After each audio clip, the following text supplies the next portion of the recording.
देखिए बच्चों, अगला टॉपिक आपका है बंद कोटि तथा बंध का स्थायित्व।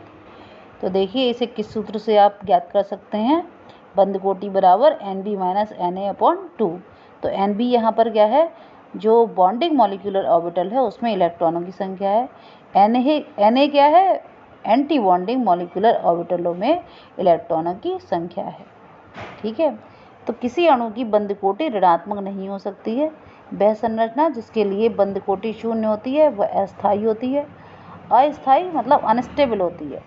और किसी अणु की बंद कोटि भिन्नात्मक होने पर भी अणु अस्थायी होता है, जबकि आयन क्या होता है, स्थायी होता है। ठीक है, जैसे कि आप एग्जाम्पल में देखें, हीलियम-2 के लिए बंद कोटि 0 होती है, जबकि हीलियम-2 प्लस 1 के लिए यह 0.5 होती है। अतः हीलियम-2 अस्थायी है, जबकि हीलियम प्लस 1 क्या है, स्थायी है। अब देखिए इसके अतिरिक्त आणविक कक्षक सिद्धांत के आधार पर कुछ अणुओं की व्याख्या आप समझ लीजिए। देखिए पहला जो एग्जाम्पल मैं ले रही हूँ वो है हाइड्रोजन अणु का। तो आप देखिए हाइड्रोजन अणु में 2 इलेक्ट्रॉन्स होते हैं, जिनका इलेक्ट्रॉनिक विन्यास इस प्रकार से होता है। देखिए क्या है, H2 बराबर सिग्मा 1s2। सिग्मा का मतलब बॉन्डिंग मॉलिक्यूलर ऑर्बिटल 1s2 है, और comma anti bonding sigma anti bonding 1s0 है। मतलब एंटी बॉन्डिंग मॉलिक्यूलर ऑर्बिटल में इलेक्ट्रॉन की संख्या कितनी है, 0 है। तो आप इसकी बंद कोटि निकालेंगे, क्या आएगी, NB माइनस Na/2 से निकालेंगे। NB क्या है, बॉन्डिंग मॉलिक्यूलर ऑर्बिटल में इलेक्ट्रॉनों की संख्या है, तो वो कितनी है, 2 है, 1s2 है। तो यहाँ पर सूत्र में क्या लिखेंगे, NB की जगह पर 2, और एंटी बॉन्डिंग मॉलिक्यूलर ऑर्बिटल में इलेक्ट्रॉनों की संख्या कितनी है, 0 है, 1s0 है। तो इसमें आप क्या लिखेंगे, 2 - 0। तो 2 - 0/2 इज क्या हो जाएगा, 1 हो जाएगा। जैसा कि आप चित्र में स्ट्रक्चर देख रहे हैं, मॉलिक्यूलर ऑर्बिटल बने हुए हैं। देखिए ये आपके जो किनारे की साइड में जो बने हुए हैं, जो आप देख रहे हैं,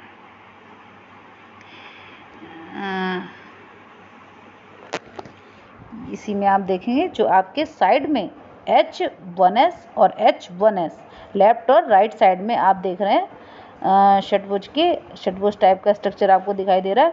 तो इसमें एक एक इलेक्ट्रॉन प्रेजेंट है। ये आपके क्या है, एटॉमिक ऑर्बिटल्स हैं, परमाणविक कक्षक हैं आपके। ठीक है, एक H परमाणु का है और दूसरे H परमाणु का क्या है, परमाणविक कक्षक हैं।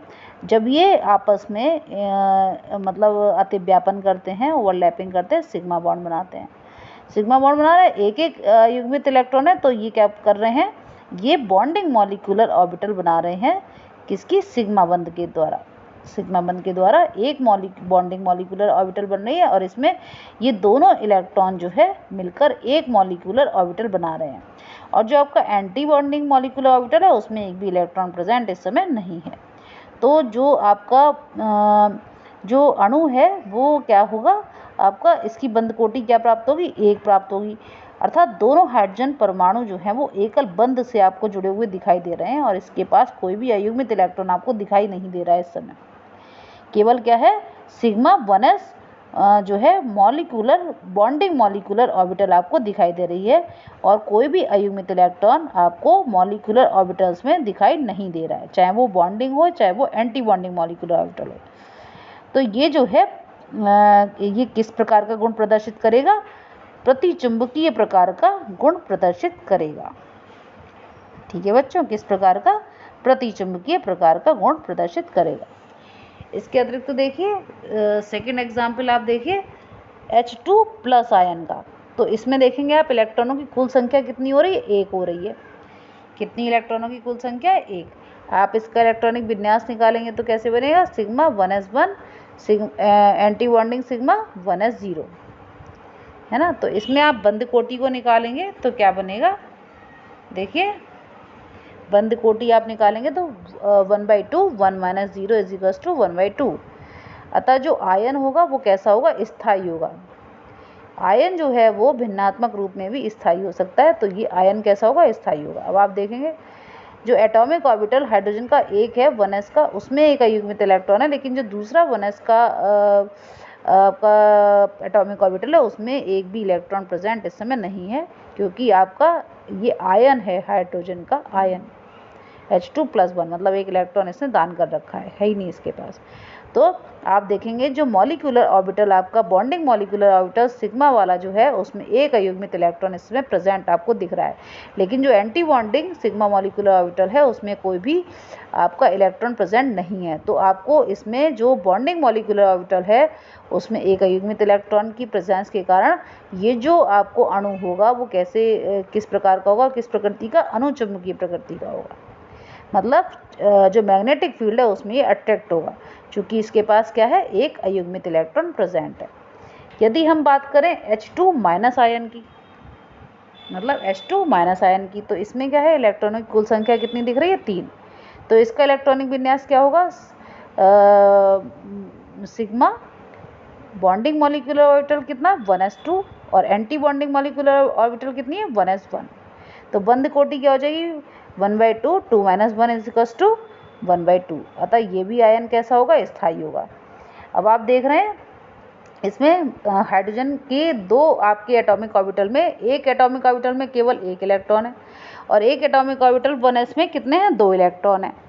तो जो आपकी bonding sigma bonding molecular orbital है उसमें आपके 2 इलेक्ट्रॉन प्रेजेंट दिख रहे हैं और जो एंटी बॉन्डिंग मॉलिक्यूलर ऑर्बिटल है उसमें आपका 1s मतलब एक इलेक्ट्रॉन आपको दिखाई दे रहा है।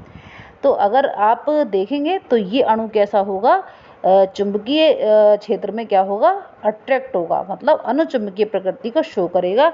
और ये आयन जो है आपका, ये आयन कैसा होगा, स्थायी होगा, क्योंकि आयन जो है वो भिन्नात्मक प्रकृति, जब भिन्नात्मक दशा में भी कैसे होते हैं, स्थायी होते हैं।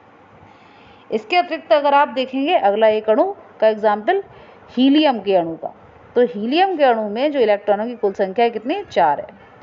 तो इसका जो है इलेक्ट्रॉनिक विन्यास क्या होगा, sigma 1s2 anti bonding sigma 1s2।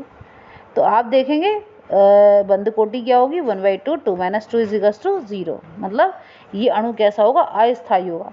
तो आप इसका स्ट्रक्चर देख रहे हैं, जो एटॉमिक ऑर्बिटल हीलियम के एक एटॉमिक ऑर्बिटल में 2 इलेक्ट्रॉन हैं और हीलियम के दूसरे वाले परमाणु की एटॉमिक ऑर्बिटल में भी 2 इलेक्ट्रॉन्स हैं।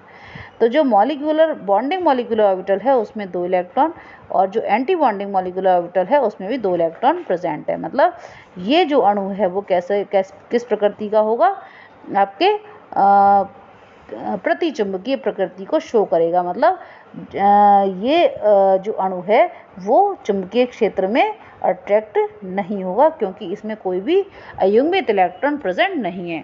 तो आप समझ गए होंगे कि जो आपके विभिन्न प्रकार के अणु और आयन हैं इनकी किस प्रकार की चुंबकीय प्रकृति शो हो रही है, ये आयन स्थायी हैं या अस्थायी होते हैं, और इनका बॉन्ड ऑर्डर किस प्रकार से आप निकाल सकते हैं, और मॉलिक्यूलर ऑर्बिटल थ्योरी के आधार पर विभिन्न अणुओं की व्याख्या हम किस प्रकार से कर सकते हैं।